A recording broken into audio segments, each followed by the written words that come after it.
Good morning, guys, and welcome to the course. If you have not already gotten started, you want to get started right away. Most of you have gotten through the online discussions and the online introductions. So that's really great. I am your instructor, Cedra Vandekar, so it's nice to kind of like see all of you guys face to face, even if you're just watching this as a recording. Hopefully you'll get to attend some session with me at some point in time. But I wanted to go ahead and make sure everybody can get onto the MyLab. So I'm going to kind of walk you through what you need to be doing there. And this is our course. So by the way, when I do these Zoom recordings, you can click and join me just by going right here. These are not live office hours. I'm not in there all the time. So only when I've told you guys that I'm going to be in there will you be able to find me in there, okay? But you can click right there to find me during these sessions. But otherwise, if we go to the announcements, I have a bunch of them on here, but you guys should only have a couple so far. You should have seen this one, getting started with the online homework, that tells you the code that you need right here to register for MyLab. And if you click on this link, it'll take you directly to the MyLab page. So if you have not registered yet, click the student registration right here.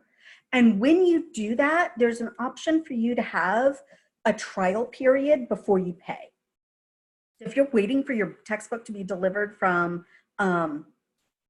the bookstore, or you just don't have the money to pay right now, just do the free trial. Not a big deal, okay? The problem is I can't extend the free trial, but you can at least get through the homework and keep up with the class for the first 2 weeks. If you're not going through financial aid, there's also an option where you can just put in your credit card right there. Okay, but as soon as you do that, you'll get into the class account. So into our class.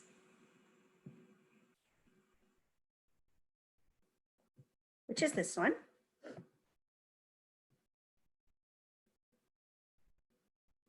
And you'll see right here on the left-hand side menu, there's a link right here that says e-text.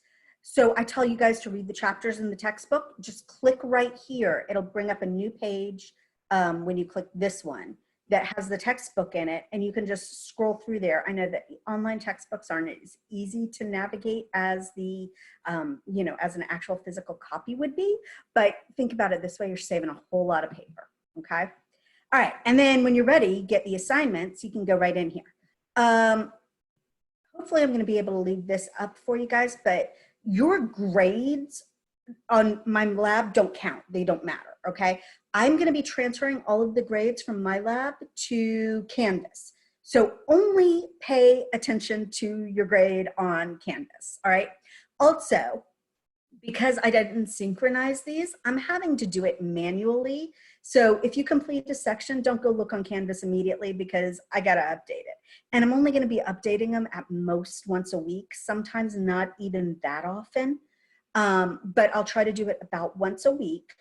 And so if you complete it on, Tuesday and I'm not updating grades till the following Monday, don't send me emails saying, what happened? What's wrong with my grade? I haven't gotten to it yet. I'm usually trying to update them. I think I put it on my schedule for every Monday. And then occasionally I'll try and do it some in between, but don't count on that, okay? Just wait until the following Monday. And then if the grade doesn't look right, send me an email, let me know, and I'll take a look, because we all make mistakes and it happens to me a lot. So never hesitate to ask me if there's a question, but don't assume there's a problem. Just send me a polite email saying, hey, I noticed that this is not syncing up right. Could you look into it? And I'll be more than delighted to take care of it, okay? All right, so let's look at the chapter 1 homework. So it looks like we've got about 9 questions here we've got to do. So the first thing that you have to do is this link, question 1, takes you to the textbook to open. You got to open it. So, even if you don't read the e-text where I showed you, this will open that should have opened the textbook for you. Okay, maybe not. Maybe I have to click right here to get that 1 point credit. I know I set it up that way. And there's some videos in here too.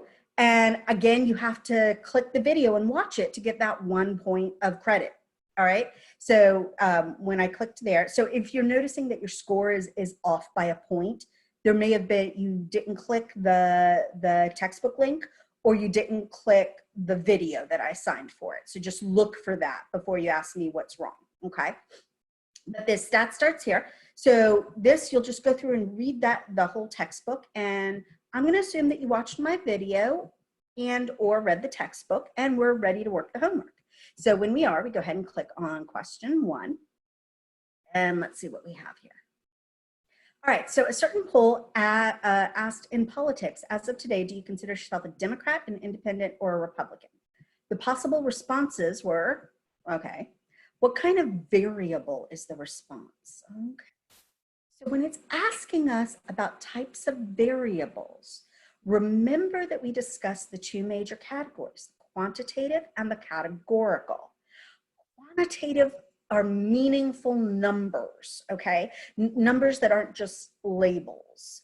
So they measure something. That's a quantitative, okay? Categorical is where it's like a label of something, different values that take place. So if I'm looking at Democrat, independent, Republican, other, no response, those are all categories or labels. So I'm going to choose there. Okay, go ahead and check. Oh, we did a great job. Okay, now it's going to move us on to the second one. You can see right here it progresses. By the way, notice that right here it says number 2 and it's 1.1.3.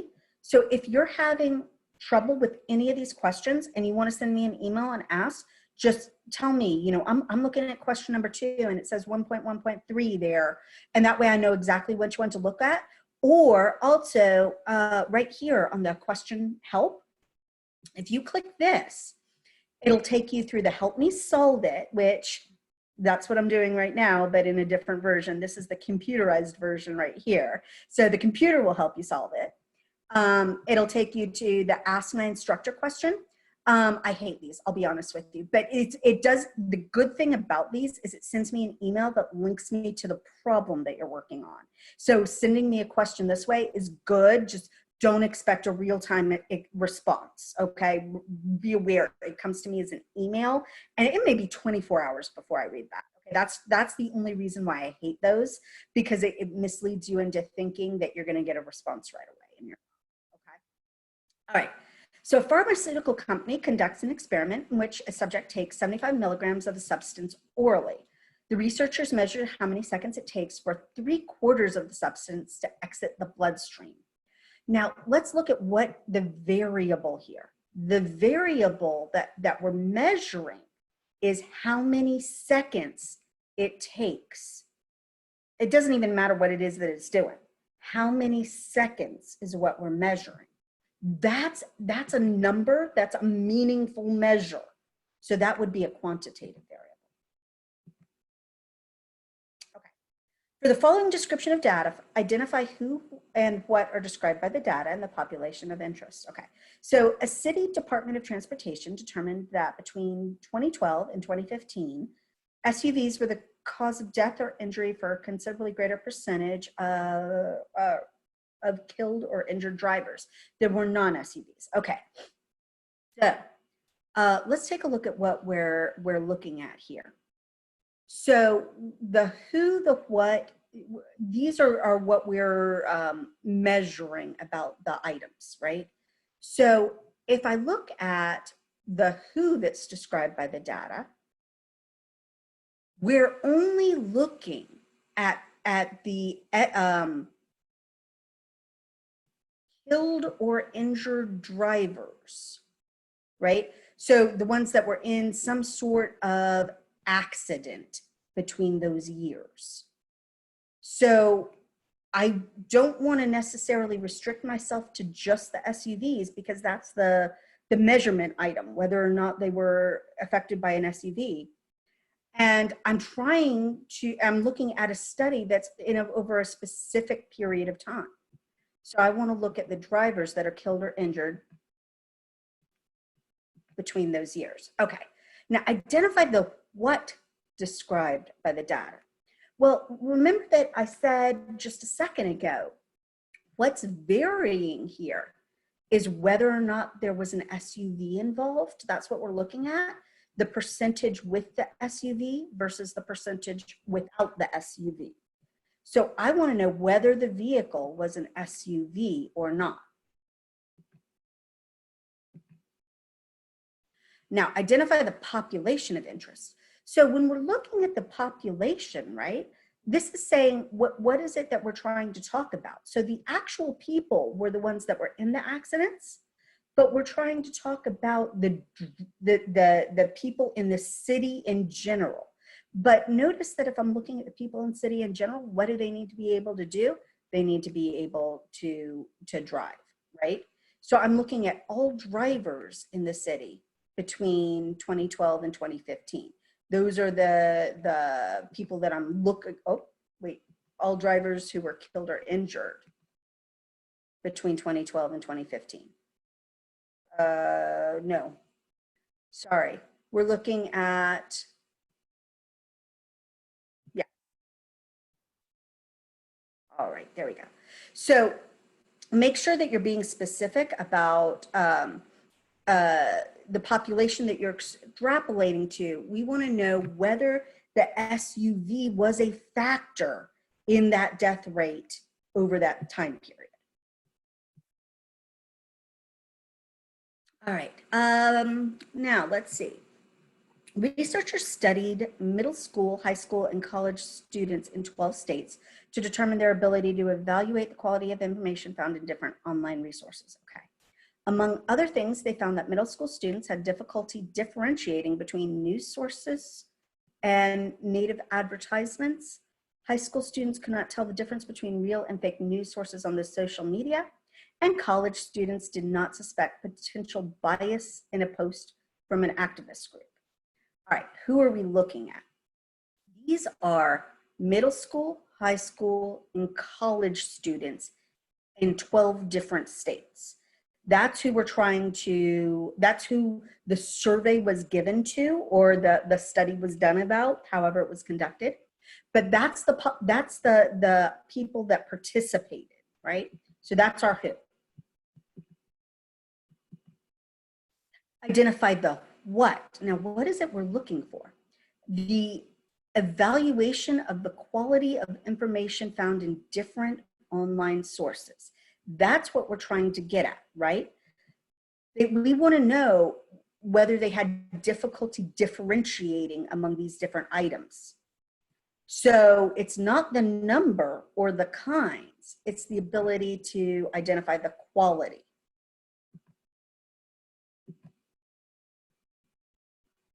And the population of interest. Okay, so if I'm looking at middle school, high school, and college students in 12 different states, I'm trying to generalize those results to that larger audience. But notice that if like Florida students weren't in those 12 students, weren't one of the 12 states, I didn't really kind of sample from that population of Florida students. So they might differ from the other students that were within those 12 states. So I can't really generalize to all high school students, but I can generalize to all of the ones that were in those states. So I want to generalize to the college students in the 12 states that were part of the study. Okay, because that'll allow me to make a statement about those students from those states, generalized, right? But not necessarily everybody, and it certainly doesn't generalize to people other than the high school students or the students.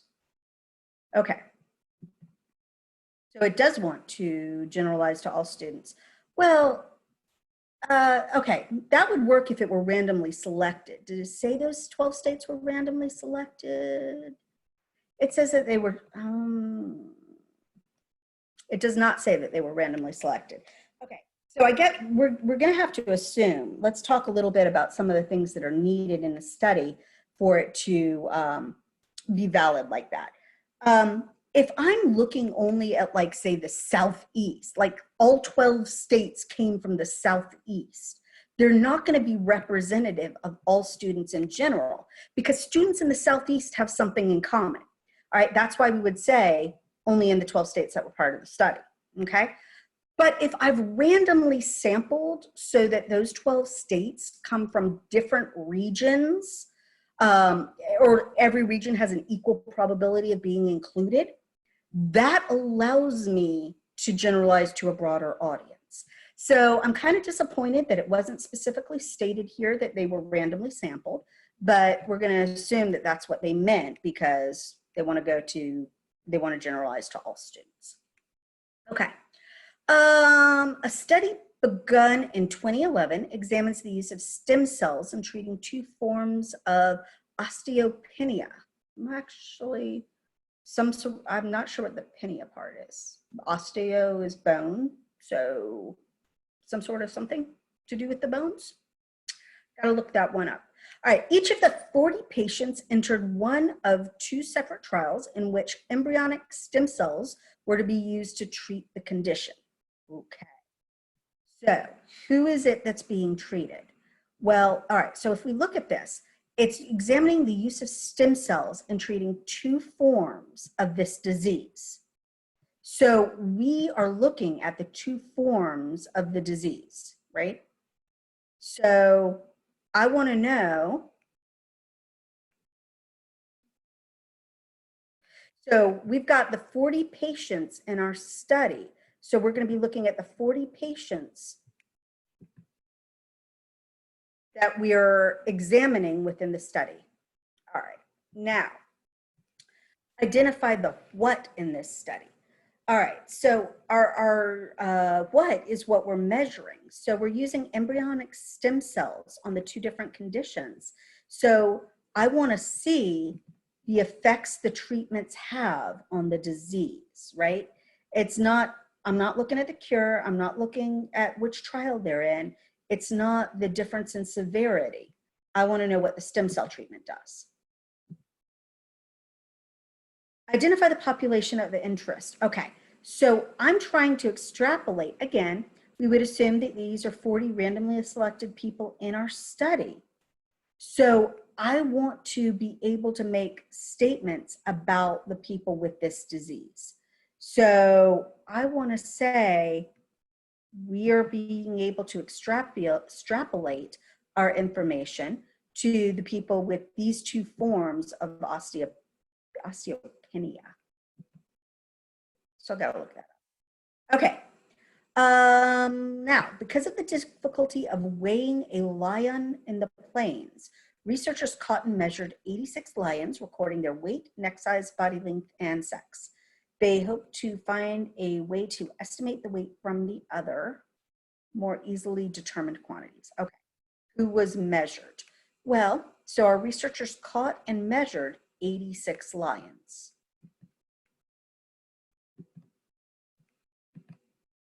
What was measured? Okay, they recorded their weight, neck size, body length, and sex.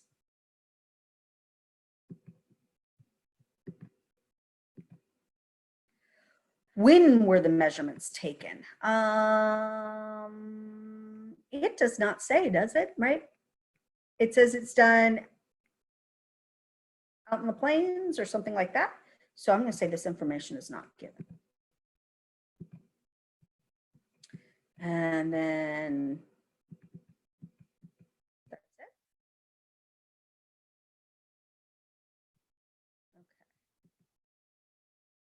Okay. I've not completed this question. Well, what did I do? Oh, I didn't see this pop up. Sorry about that. Okay, where were the measurements taken? Okay, researchers caught and measured. So it actually doesn't say where it's given, right? It doesn't mention anything about any of these. Now it says because of the difficulty weighing the lions on the plains, but it doesn't actually say that though. I'm going to say information is not given. Let's try that. And then why? Okay, so it was because of the difficulty in the weight, right? So we wanted to find the weight of the 86 lions, or to find an easier way to estimate the weight of a lion, right?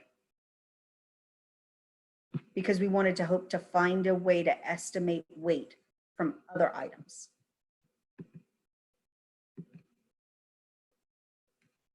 How did the researcher obtain the measurements?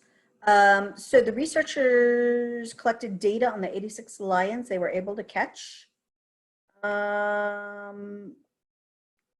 Made estimates, no. Beta, okay, that didn't say anything like that. So there we go. All right, specify whether the variables are categorical or quantitative. Any quantitative one, we want to identify the use. So weight, that's a number that's a meaningful. So that is a quantitative. And notice that it says units are not provided, it looks like. So we don't know what they used there. And then the next size, again, next size would be like a measurement, like I'd take a measuring tape around the neck, right? So that would be also quantitative, but it's probably in inches, but it doesn't, I don't think it's specified anywhere in here where they said what they used. Body length. Okay, again, I'd take like a measuring tape. So again, it is probably in inches, but they didn't actually specify. So quantitative and the units were not provided. And then sex, the animal would either be male or female. Those are both categories. So we get it. Okay. Now, by the way, if I'm like sick of working on my homework at this point, I can hit save. It'll save my progress so far. I can come back and do it again later, right? All right, so researchers investigating the impact of training on chess performance collected data from 581 training sessions. They kept track of the player's age, the number of weeks the training lasted, the type of training, and the frequency of training the player had, the number of wins and the sex of the players, and whether the players exhibited improvement. Describe the who. Okay, let's see. They collected data from 581 training sessions.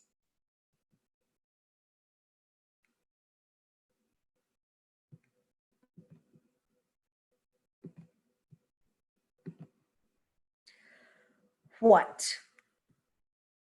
Okay. Select all that apply. This is a long list. Here's what they kept track of. Everything that follows there, I got a mark, right?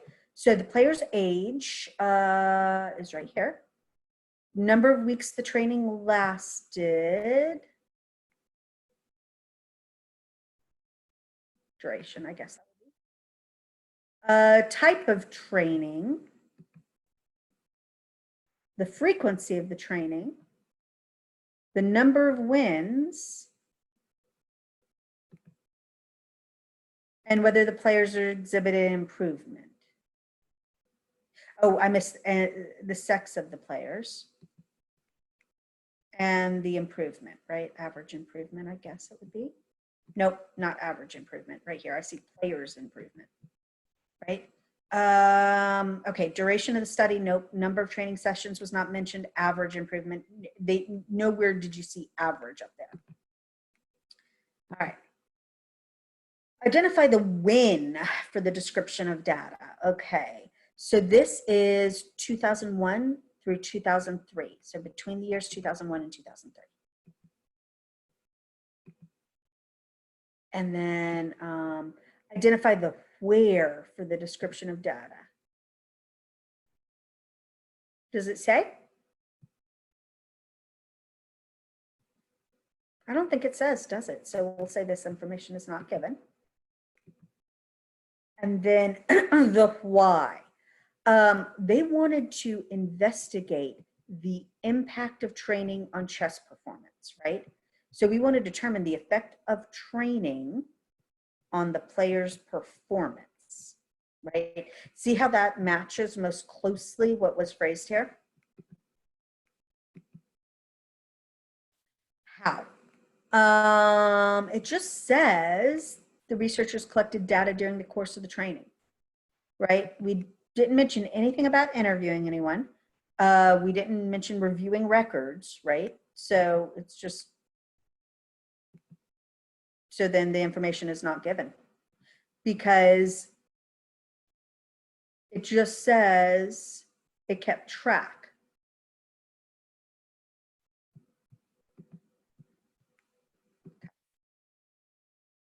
All right, specify for each variable whether its use indicates that it should be treated as categorical or quantitative. All right, and then we're going to do units for the quantitative. All right, so number of training sessions. That would be a measurement, right? So that's a quantitative variable. And notice that right up here, it says the number of weeks the training lasted. That's lasting. The number of training sessions.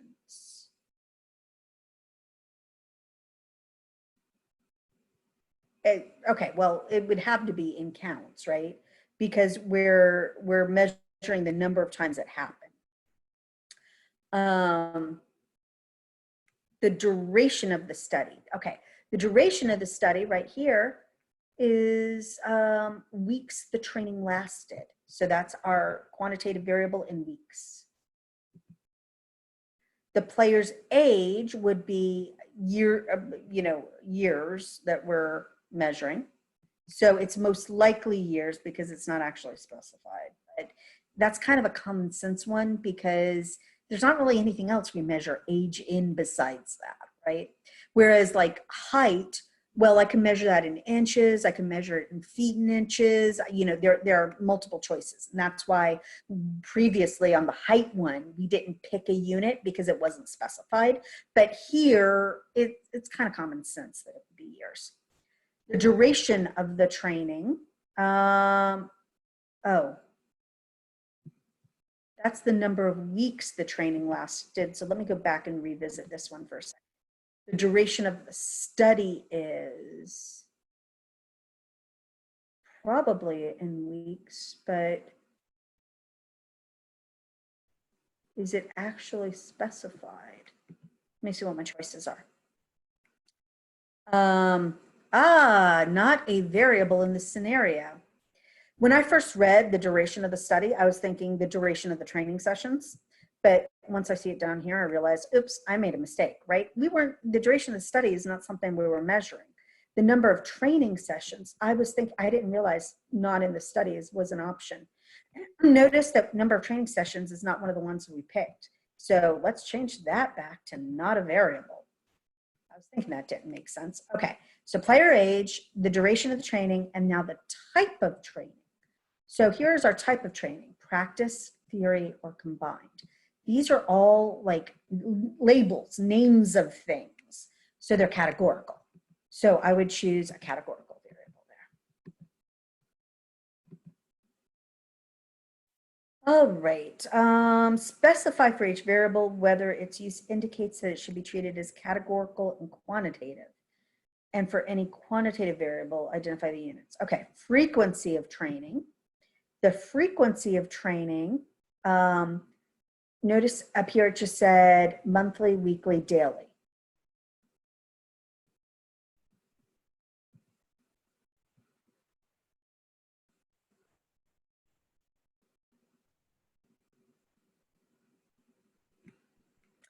What should we pick there? That's a good question.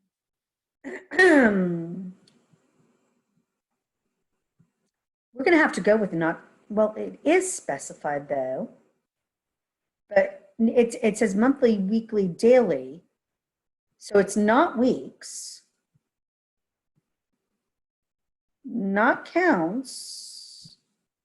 Okay, I'm going to pick this. It might mark me wrong. Let's see what happens. That's the only one that makes sense because there are 3 different ones listed here. So we may have to come back and fix that. All right, the number of wins the number of wins. So this is a quantitative variable and it's probably going to be measured in counts, right? Because we're looking at the number of wins. Sex of the player is either male or female. Those are both categories, right? So categorical. The player's improvement. Now let's look at what it says right here. Whether the player exhibited improvement, none, minor, major. Those are categories. They're not measurements. So we're going to choose a categorical variable there. The average improvement is, now notice right up here, we did not mark average improvement as being part of the study. That's not something that they computed. So we're going to say not in the study. All right, if we get marked wrong, it's because of that first one. So let's see what happens. Oop, yep. Okay, monthly, weekly, daily. I guess they want us to say it's specified in weeks. I don't like that though, because they put monthly, not weeks. Okay. We did that and that. So it's measured in counts.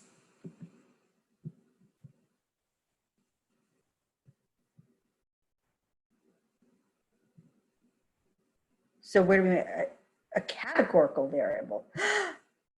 Oh, I didn't understand. I thought, my apologies.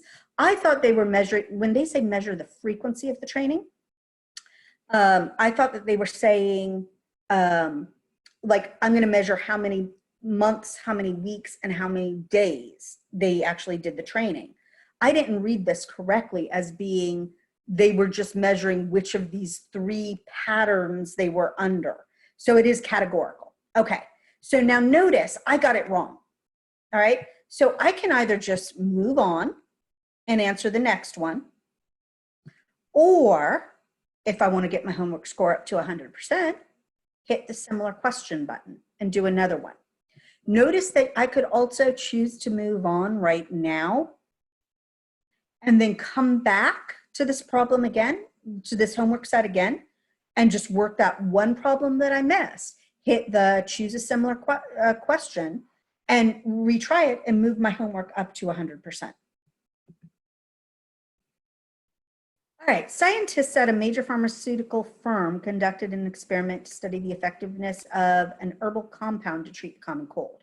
They exposed each patient to a cold virus and then gave them either the herbal compound or a sugar solution known to have no effects on colds. Several days later, they assessed each patient's condition using a cold severity scale ranging from 0 to 5. They found no evidence of benefits to the compound. Okay, so the who in this situation? We're looking at the effectiveness of an herbal compound to treat the cold. So we have a number of patients exposed to a cold virus and then given them either the herbal compound or the sugar solution. So who that we're doing it to is the patients. The what? Now we're either, now notice we're exposing all patients to a cold, and then we either give them the herbal compound or the sugar solution. So these types of the treatments are the 2 things that we are doing there. Oh, it says select all that apply. So it's the herbs.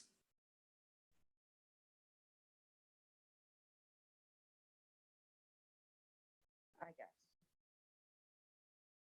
So they don't want the treatments on there, whether or not they got the herbs.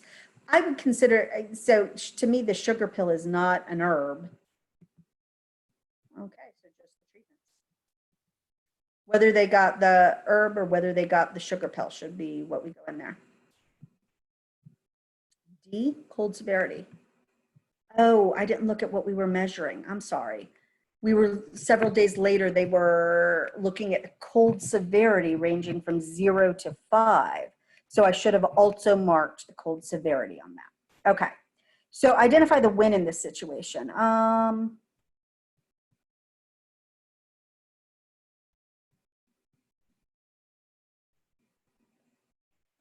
It doesn't say anywhere in here, right? So there's no information about when this took place. And then identified where. It says a major pharmaceutical firm. And that's the most information that we have. So I don't know if this happened in an office, a hospital, at their home. We have no idea. So we're going to go with the where is not specified. And then the why. Here we're looking at the effectiveness of the compound on treating the common cold, right? So I want to look at to test the effectiveness of that remedy on the common cold.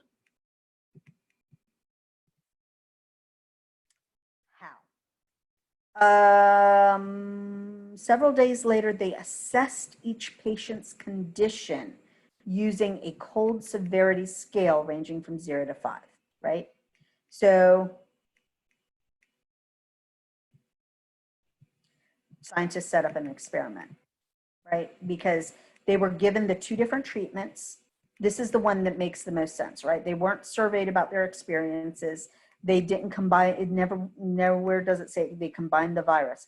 But this is an experiment where they're given 2 different treatments to see an outcome. One variable, blank is blank and blank. Okay, let's try that again. One variable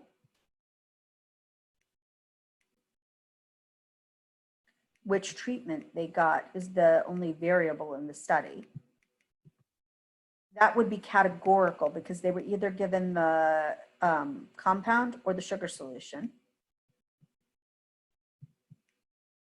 So it has no, oh, they want the one with the units though. So the cold severity rating, is that an option? Benefits, quantitative, the scale from 0 to 5. So I'm actually not sure which they want there, but we'll go with that. Okay.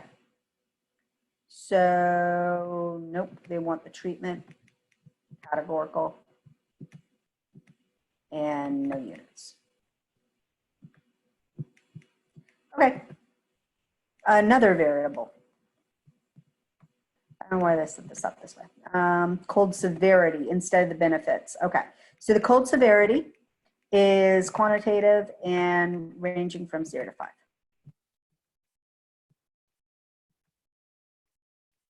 And that's it.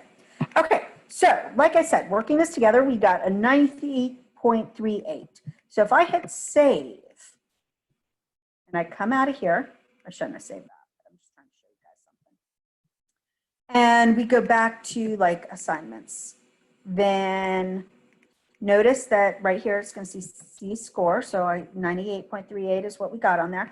I'm a perfectionist. I don't want a 98.38. So I can open back up the assignment.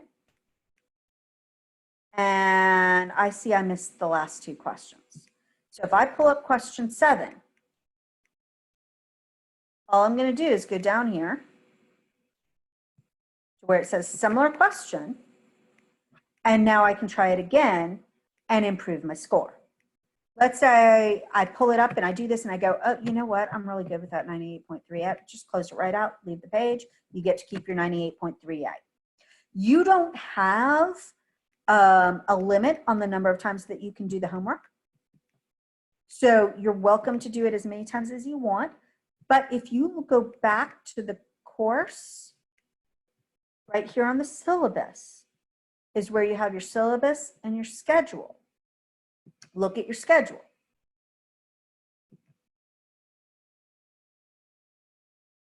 The due dates in my math lab, I've put on the schedule here. So this week's homework is due this Friday.